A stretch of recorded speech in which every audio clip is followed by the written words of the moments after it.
Welcome to the session on society, characteristics and functions, community, meaning and types of communities, and characteristics of rural and urban communities. This session would be very useful for the aspirants who are preparing for different competitive exams like Group 1, 2, 3 and 4 as well as Child Development Project Officer. Myself, Dr. K. Padmaja, presenting you this session.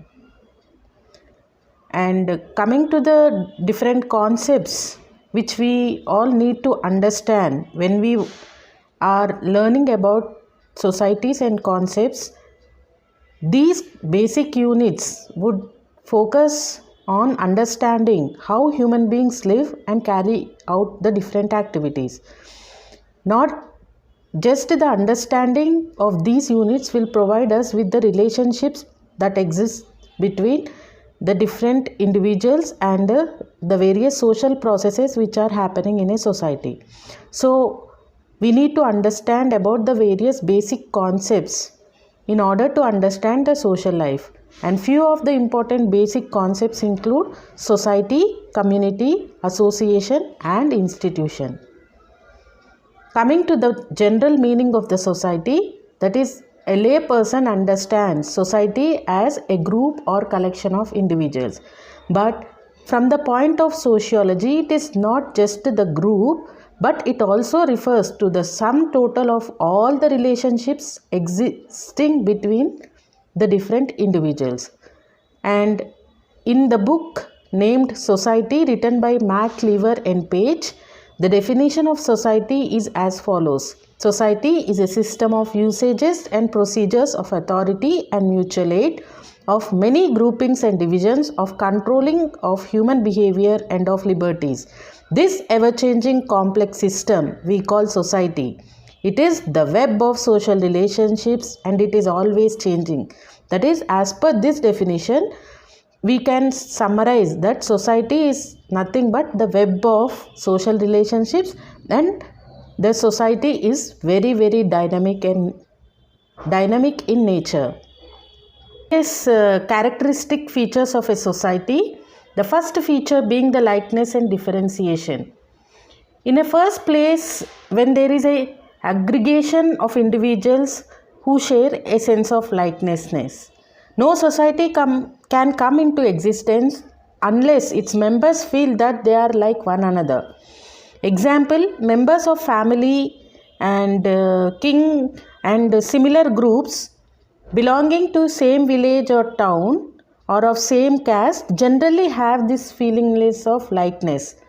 However, the first likeness is that of physiognomy. That is, man along with other animals cannot make a human society. However, we cannot say that society is not marked by differentiation. The members of society differ from one another in terms of caste, class, occupation and education. Even within the family, members differ from one another in terms of gender, age, personality, outlook and personal preferences. However, these differences complement each other in such a way that family stability is maintained. Similarly, this principle is applicable to wider societies where the differences are subordinated to likeness, which is quite essential for maintaining the social harmony. And the second characteristic feature of the society is interdependence. The members of society depend on one another for its smooth functioning.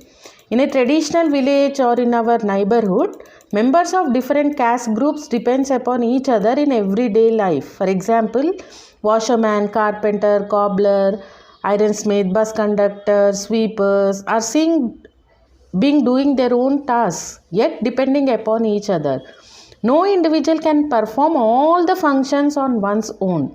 Therefore, individuals depend on each other to live smoothly in a society. And the next feature is cooperation and conflict. This is also a very important and essential attribute of a society. No society can come into existence or continue to persist unless the members cooperate with each other. Cooperation is obtained at every level of society, such as interpersonal relationships like between husband and wife and other family members, between neighbors, and at different levels of a wider society.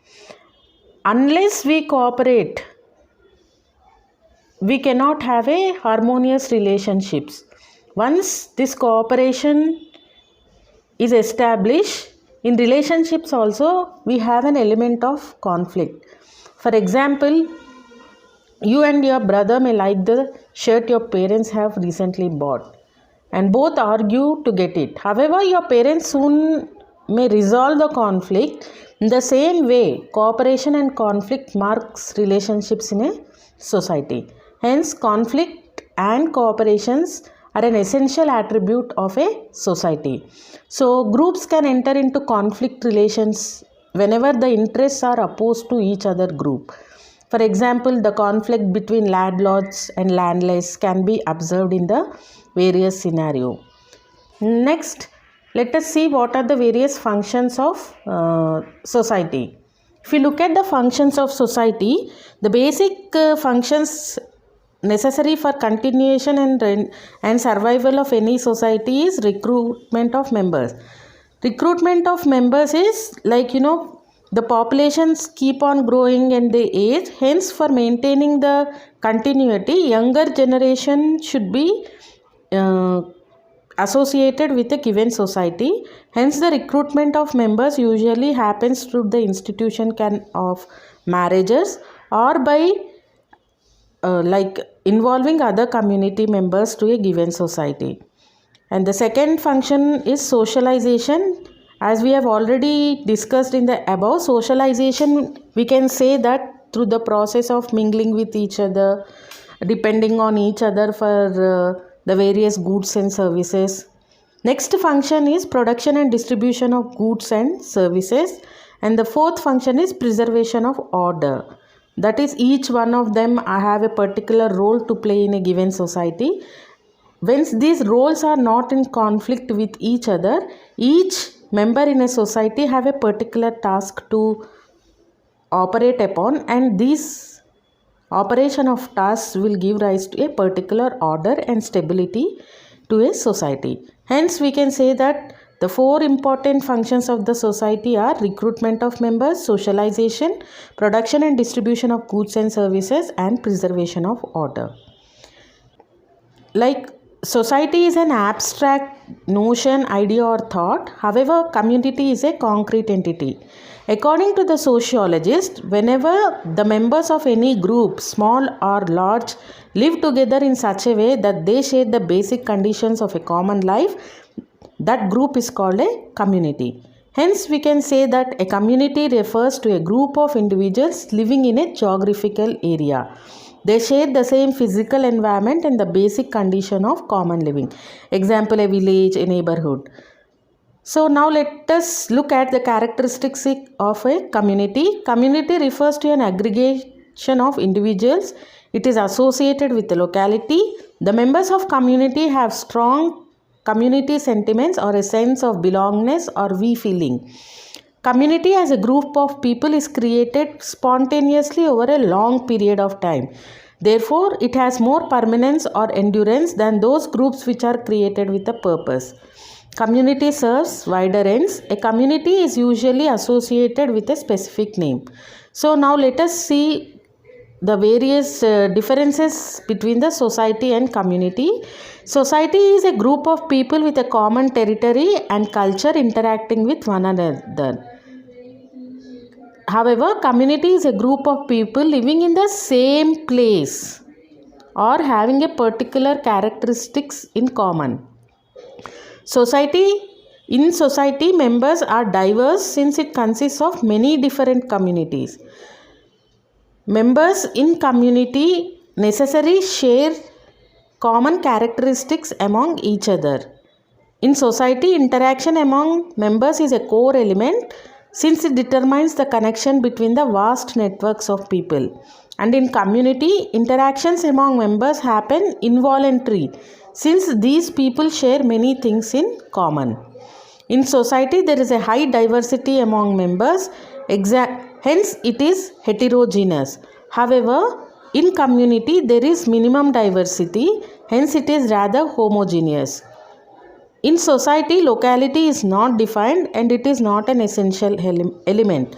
However, in community, definitely locality becomes an essential factor and provides a definite shape. So, these are the few differences between the society and community.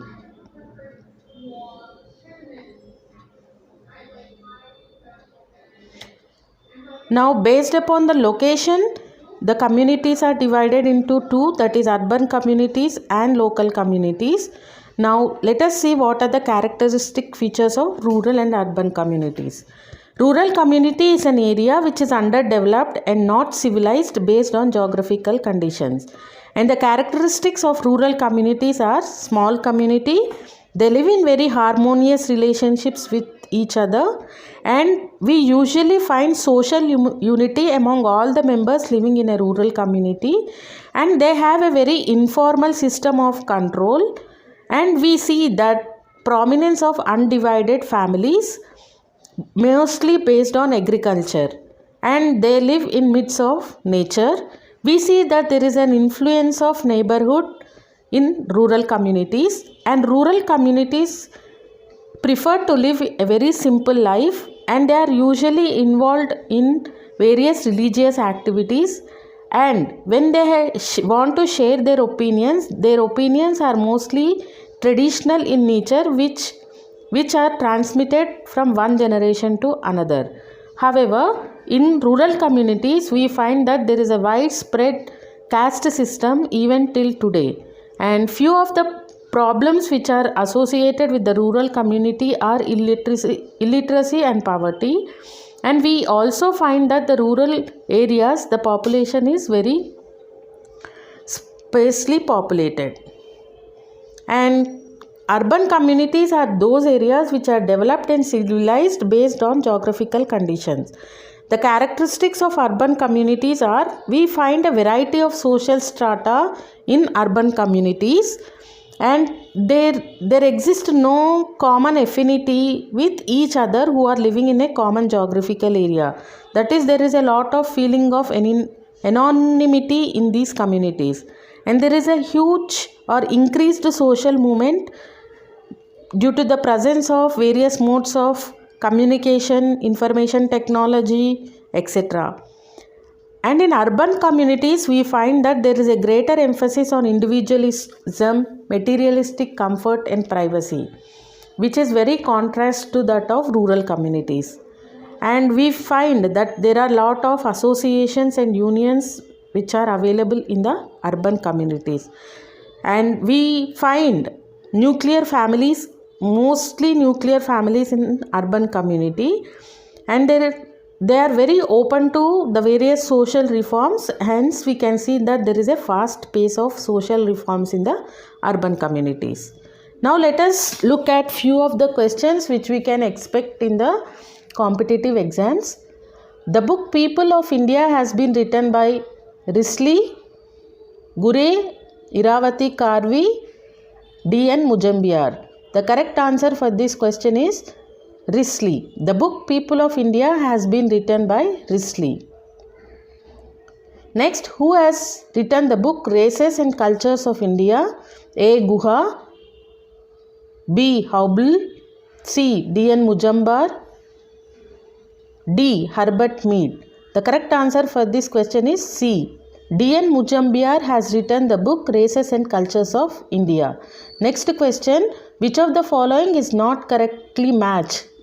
The Decline of the West, written by Spengler, A Study of History by Toynbee, C. The Holy Family by Max Weber, D. The Remembered Village by M.N. Srinivas. The correct answer for this question, that is, among the four options, the option Holy Family has been not correctly matched. The Holy Family has been written by Karl Marx and Friedrich Engels. Next, those beliefs and forms of behavior that are expected of any normal member of a society are called cultural universals, cultural absolutes, cultural complex, cultural traits. The correct answer for this question is culture traits. The beliefs and norms of behavior that are expected of any normal member of a society are called cultural traits. Coming to the next question, the network of patterned human behavior that is product of interaction and that at the same time guides interaction is called social organization, social system, social culture, social integration. The correct answer is social system. Social system is the network of patterned human behavior that is the product of interaction and at the same time guides the interaction. Next question, proximity to nature is a characteristic feature of agrarian society, urban society, industrial society, post-industrial society. The correct answer to this question is agrarian society. Proximity of nature is a characteristic feature of agrarian society. Next question, the total organization of social life within a limited area may be termed as a community, an association, an institution, a society. The correct answer to this question is a community. The total organization of social life within a limited area is called a community. Next question, which of the following will not be considered as a primary group? Family, peer group, neighborhood, crowd. The correct answer to this question is peer group. Peer group is not considered as a primary group. However, family, neighborhood and crowd are primary groups. Coming to the next question, who said statuses are occupied but roles are played? Linton, Bendix, McCleaver, Bierstedt. Answer is Linton. Linton stated that statuses are occupied but roles are played. Coming to the next question, the notion that human beings have to cooperate to meet their basic needs and to produce and reproduce themselves and their world was supported by Durkheim, Darwin, Tom Baltimore, Durkheim and Karl Marx. The correct answer to this question is Durkheim and Karl Marx. Next question, the universal feature of all societies are growth, development and progress, cooperation, conflict and competition, urbanization and industrialization, tradition and modernity. The correct answer to this question is cooperation, conflict and competition. Next question, the central concepts to understanding the dialectical relationships between the society and individuals are structure, stratification, social processes, all the above. The answer to this question is all the above. That is, we need to understand the structure, stratification and social process to understand the relationships which are existing between the society and the individual. Coming to the next question, the clashes of interest is also known as conflict, competition, cooperation, class struggle. The correct answer to this question is conflict. Conflict is nothing but clash of interest. Next question, with cooperation, conflict and competition are also the parts of modern societies, tribal societies, rural societies, Indian societies. The correct answer to this question is modern societies. Modern societies have the features like cooperation, conflict and competition. Please do like, share and subscribe to my channel.